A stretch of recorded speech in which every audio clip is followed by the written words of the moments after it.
Put this to music. I don't think he stepped out either. That may be the greatest catch I've ever seen. High fly ball into right field. She is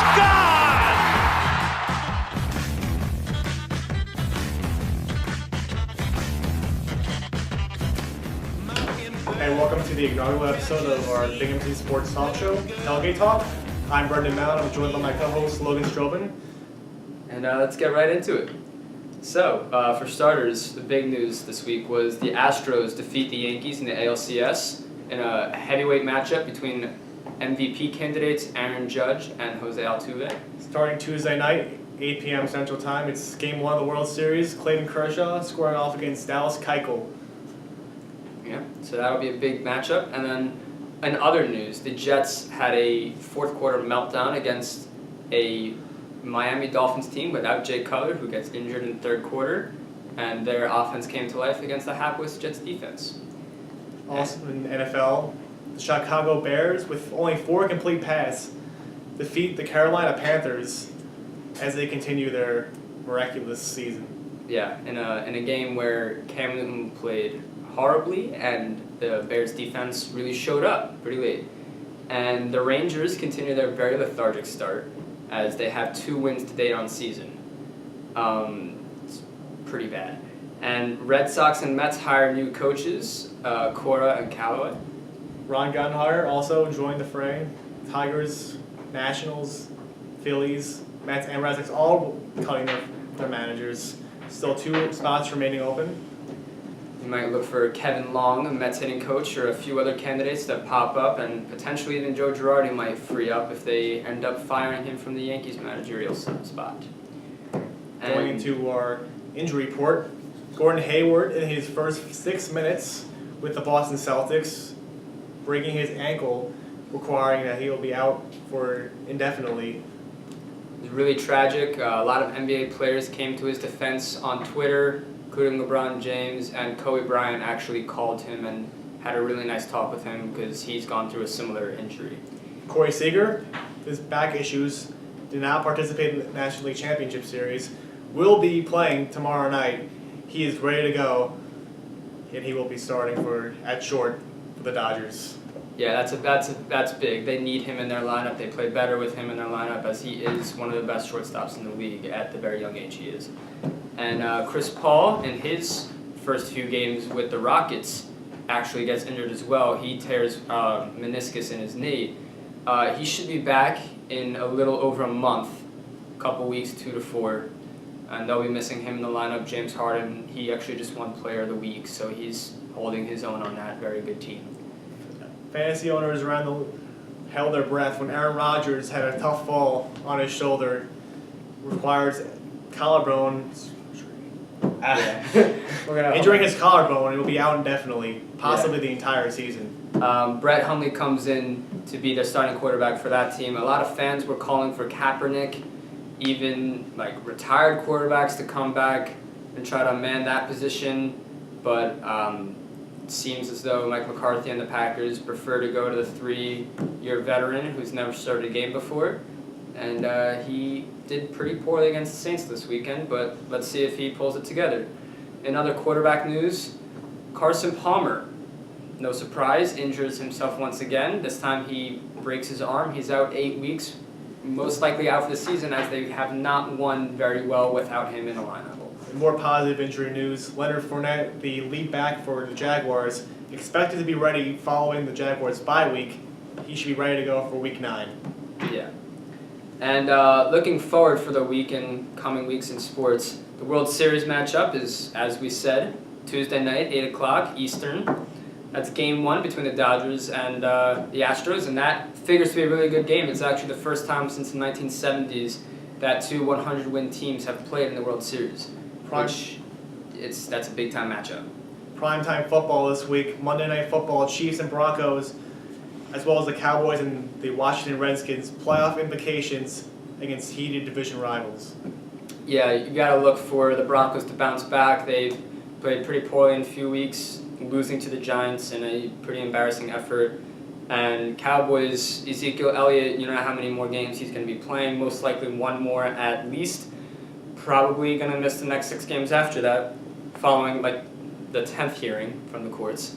So we'll see what happens with there. Then in basketball, Pacers and Thunder play this week at Wednesday, 8 o'clock p.m. in Paul George's reunion with the Pacers. So that should be an interesting matchup.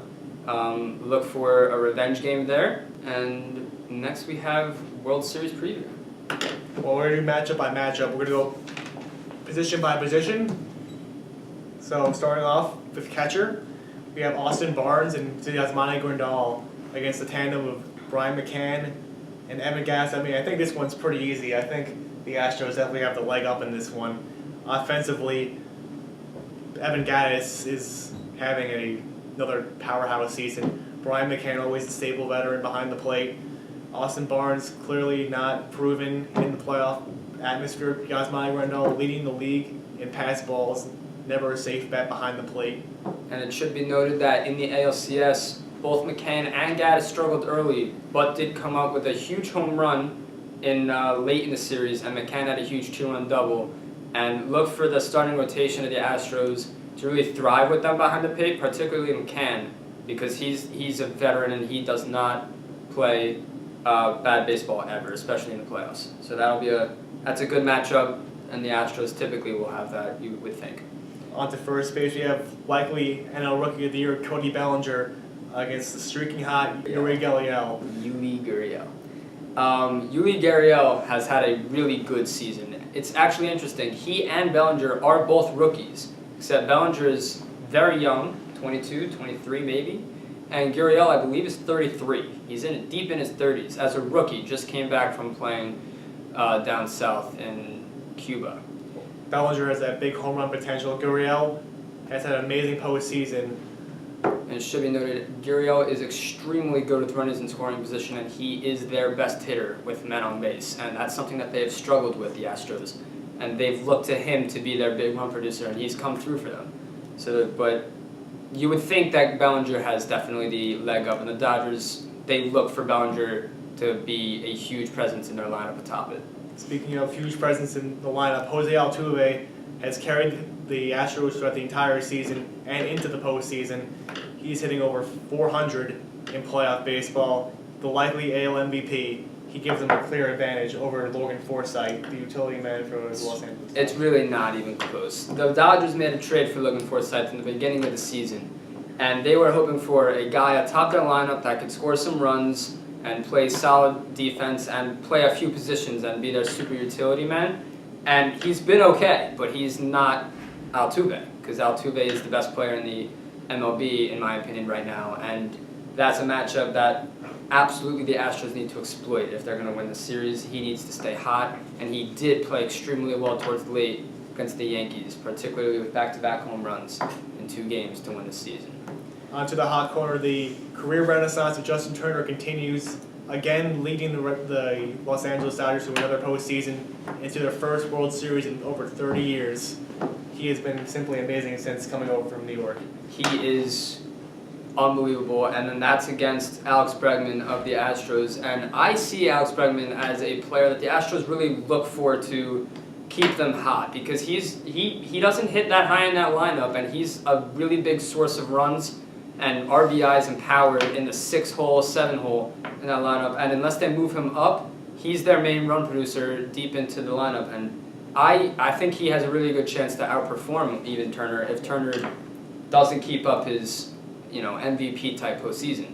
Well, Turner, not only do you have the amazing stats, but you have his ability to hit with 2 strikes, runners in scoring position where he thrives. Look for Turner to come up with big spots for the Dodgers. It's true. He has already hit a game-winning home run in the postseason this year to bury another team. So let's see if he does it in the World Series as well. And then at shortstop, new news, as we said earlier, Corey Seager will be playing. We just heard that from ESPN. His back situation has been cleared. He's good to go. They really needed him in that lineup, and he's going to be playing against Correa. And this is an amazing matchup. You have 2 young studs, both figure to be an MVP conversation for years to come. Easily one of the best shortstops in the league at very young ages for both. Who do you think has the edge here? Well, definitely it's a huge upgrade for the Dodgers over Charlie Culberson. but you're not sure if Corey Seager's even going to be 100% for this series. You have Carlos Correa, who is hitting in the middle of that Astro lineup. I look for him to have a big series. Corey Seager may have some lingering effects from that back injury. I'm not buying him for a full series. I agree. I'm not even sure that Corey Seager plays the field necessarily the entire series, because you also have to take into account that DH spot. If he's not moving well, they might DH him or give him a break in the field, and we've never seen him DH, so we don't know if he plays that game differently. But I see Correa as the catalyst for this lineup. He has been so integral for this Astros team to stay hot, and he's been their only consistent hitter outside of Altuve that has kept them in games day in and day out, and I see him as a slight advantage, assuming Seager does not have a ridiculous World Series. Yasiel Puig and Josh Reddick both in the outfield for respective clubs. Puig is having another amazing season with the glove. His bat has started to come alive in this postseason, batting cleanup in the past couple NLCS games. Josh Reddick has been a fantastic signing by the Houston Astros, hitting over 300 in the regular season. Has not shown up really in the playoffs. He's hitting over 200, I mean under 200. My bad. He actually only had one hit in the Yankees series in 7 games, though it did put the game on ice. So it should be noted that if this Astros team is going to be able to stay toe-to-toe, they're going to need every single piece of production they can get out of this lineup. And Reddick was hitting out of the 2-hole for 6 of those 7 games and did not get a hit. With 3 left-handed stars in that Los Angeles Dodger rotation, don't look for Josh Reddick to get a ton of playing time. He is not hitting especially well against lefties. Look for Cameron Maybin to get a speedster atop that lineup. That might be the better move with Reddick hitting so poorly, particularly against lefties. Chris Taylor, the surprise of the season, picked up the scrap heap from the Seattle Mariners. He has turned into an all-star caliber player for the Dodgers, igniting their lineup, hitting in the leadoff spot. He has had a fantastic season. And George Springer ain't no slouch either. He's had back-to-back fantastic seasons. Really not a conventional leadoff hitter. Yeah, he's hit 34 home runs in the regular season, and as we saw in the ALCS, he robbed multiple Yankee hitters of extra base hits and home runs on multiple occasions, going toe-to-toe with Aaron Judge with amazing outfield grabs. And he, atop that lineup, while he does have the tendency to swing big and miss a lot of the time, he is a fantastic hitter and an even better fielder. And if he gets his feet moving and if he's able to steal some bases and put himself into scoring position, guys like Altuve and hopefully Reddick, if he plays well, and Correa, look for them to get him in, and he's going to score a lot of runs. But Chris Taylor has been absolutely amazing atop that lineup, and I would actually consider Chris Taylor the better player as of now, right now in this World Series. I think he might have a bigger series. He's integral to their team's success. On the pitching staff, we have a lot of aces on both teams. Justin Verlander, coming off a historic ALCS against the Yankees, he has been simply fantastic since coming over that August 31st trade from the Tigers. Yeah, it's quite amazing how poor he was in the beginning of the season with the Tigers. Uncharacteristically bad season. He had a 4.5 ERA on the Tigers, which that's roughly 2 points higher than he typically gets. And he comes to the Astros, particularly at home, and has been throwing heat. His fastball is still touching 97 up in the zone. Guys can't see the ball well with his low release point, and look for him to continue his success. And Dallas Keuchel, classic Dallas Keuchel, shuts down the Yankees. I see him as a really big matchup against, obviously, Kershaw and Hill. Well, Kershaw ain't too bad either. He's had a fine postseason, quieting the doubters about he not being a clutch performer. He's come back from injury better than ever, and I actually give him the edge over to Keuchel. Keuchel has not been the hotter pitcher. Kershaw has the track record, the pedigree, home stadium. Kershaw. I look for Kershaw to win big in Game 1. I see the Dodgers coming up, firing. They're an extra rest. Remember, they won their series in 5 games as opposed to the Astros 7. And Keuchel and Verlander both came in. Keuchel pitched late in the series, and Verlander also pitched late in the series. They're both on less rest than Kershaw, so look for them to maybe start out sluggish. And you also have a really good bullpen for the Dodgers. I mean, Kenley Jensen is, if not one of the best closer in the league, historically amazing. And look for him to continue success. And it should be noted that the Dodgers have not let up a run from their bullpen this entire postseason, which is unbelievable. Well, the Astros haven't inspired much confidence with their bullpen, but they arguably have more depth in that pen. In the Dodgers, you have Kenley Jansen and everybody else. I mean, it's such a sharp decline for Kenley Jansen. If he's not on, the Dodgers are in trouble. That's true. They have no other closing pedigree guys on that team. Brian Wilson was a bust. He's off the team now. Morrow isn't someone that they look for to close games. It's Jensen and Jensen. That's basically it. And with the Astros bullpen, they have Davinsky and Harris, and particularly Giles. Those three guys, while some of them struggled against the Yankees, you have to look for them to bounce back big. And Giles has actually been lights out all season. He's having a huge comeback season from his poor showing last year, or this first year with the team. And I see this as a really good opportunity for him to pitch multiple innings and put the game on ice when he needs to. Well, Lance McCullers could be a wild card out of that bullpen. He showed in Game 7 of the ALCS that he is more than capable of pitching in high leverage situations. He looks so good, he might even... Yeah, I see him he starts games, and he is the best stuff, and possibly even on that team. He has unbelievable power coming out of his arm, and he really shut down the Yankees. No pitcher, not even Verlander, possibly did as well as McCullers, giving up only one run in over 10 innings against the Yankees, quieting the best or second best lineup in baseball. So look for McCullers and McHugh even coming out of the bullpen if he doesn't start to really come out firing if they need him. They have a lot of big arms. Overall total package, the Dodgers and Astros both have superb seasons, both 100-plus wins in the regular season, just on a different level from the rest of the competition. But I look for the Dodgers to win their first World Series in over 30 years, get Kershaw that ring. They have the depth, they have the hotter team going. I don't see the Astros. Yeah, it's interesting. The Astros have had an amazing season. Verlander's never won a ring. You want him to win a ring as a fan, but neither has Kershaw.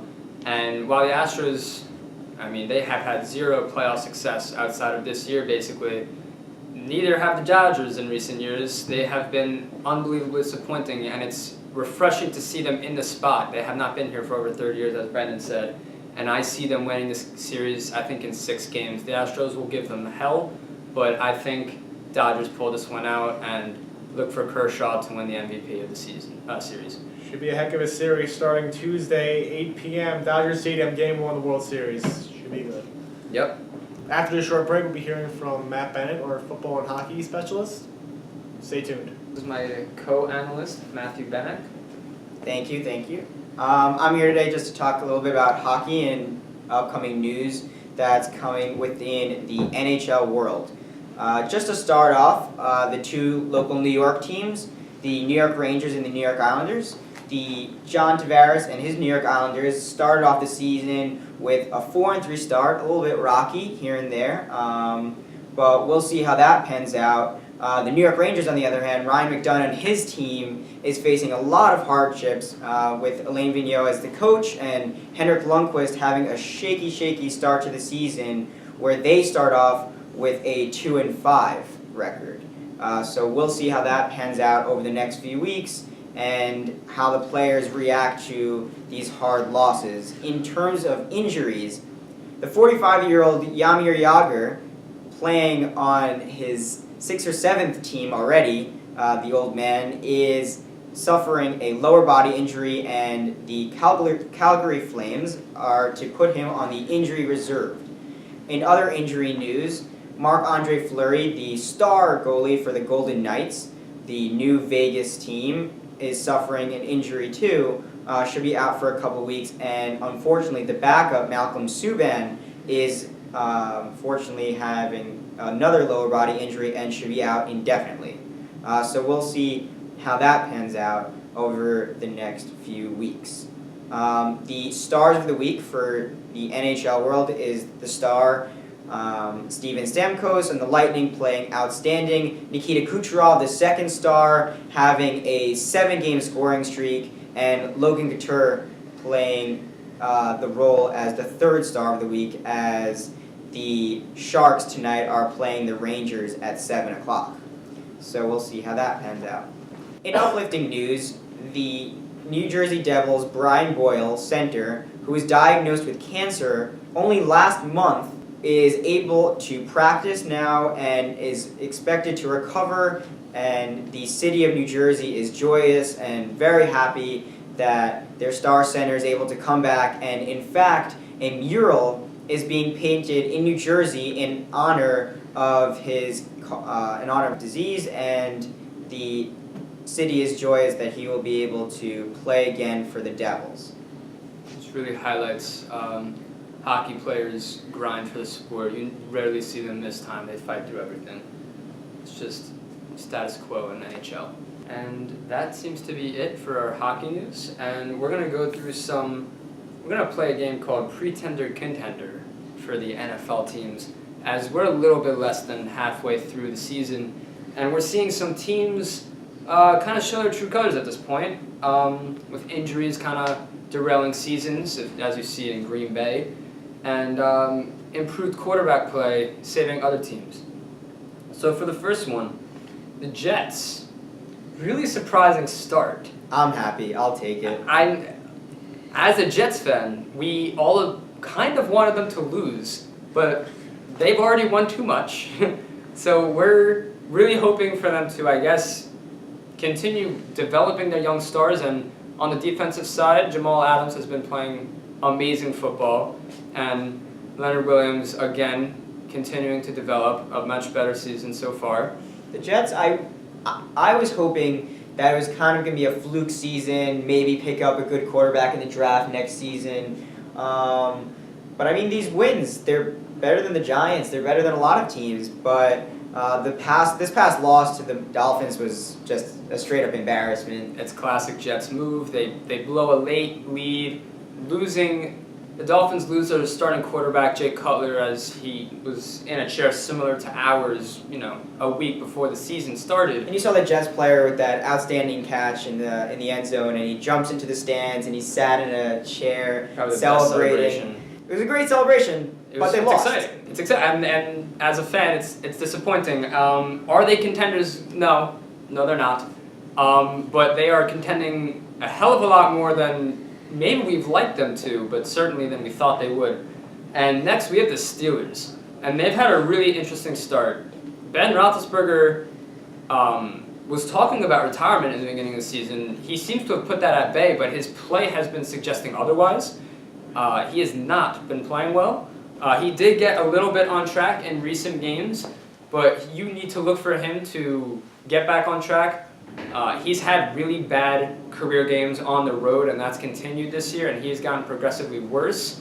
So we're looking for him to pull together, but that team is so unbelievably talented with Le'Veon Bell and Brown, and look for them to make the playoffs pretty easily in a division that has the Browns, awful, Bengals, awful, and Ravens looking pretty uncharacteristically awful. So look for them to be contenders, but we're going to need better quarterback play. Next, we have the New Orleans Saints, who have been playing a pretty solid start to the season. Drew Brees throwing multiple touchdowns in games. Classic Drew Brees form. Definitely not missing Adrian Peterson, who was on the team at the beginning of the season, and a shocking trade to the Arizona Cardinals. Yes. He has been breathed a bit of fresh air in the first week, but yeah, the Saints, Drew Brees still lacking a little bit of arm strength, and accuracy has been there, but his wide receivers are catching balls, and his running game is blossoming, so they're improving. Their defense is still really terrible though.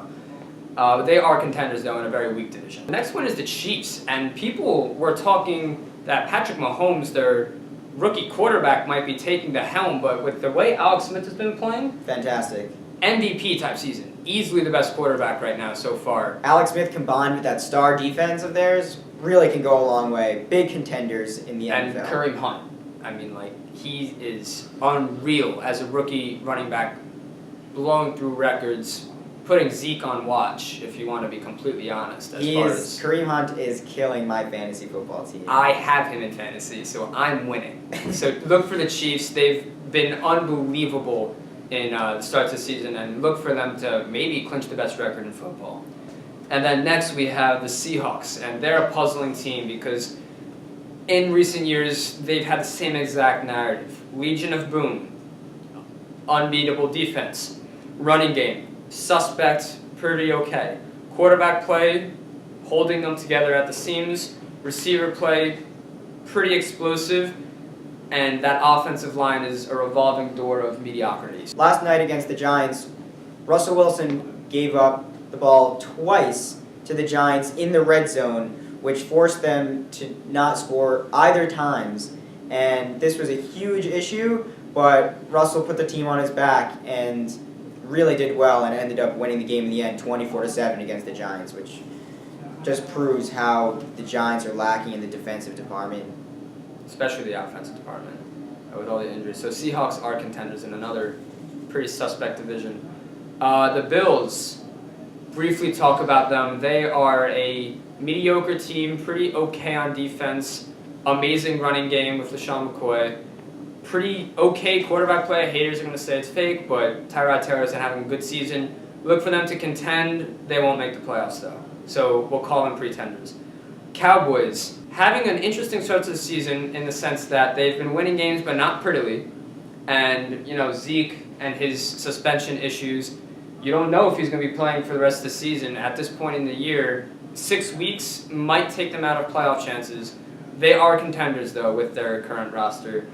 And then the Eagles are surprising. They have only lost 2 games to date, and they are putting the league on watch. Carson Wentz having another amazing season.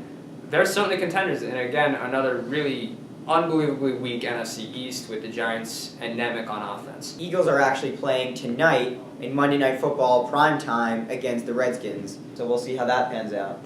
In world soccer news today, Cristiano Ronaldo beat out Lionel Messi to win the FIFA Best Male Player Award of the Year. He's had an outstanding career, an outstanding season, and the man is just perfect. Good looking, great football player, and overall can do it all.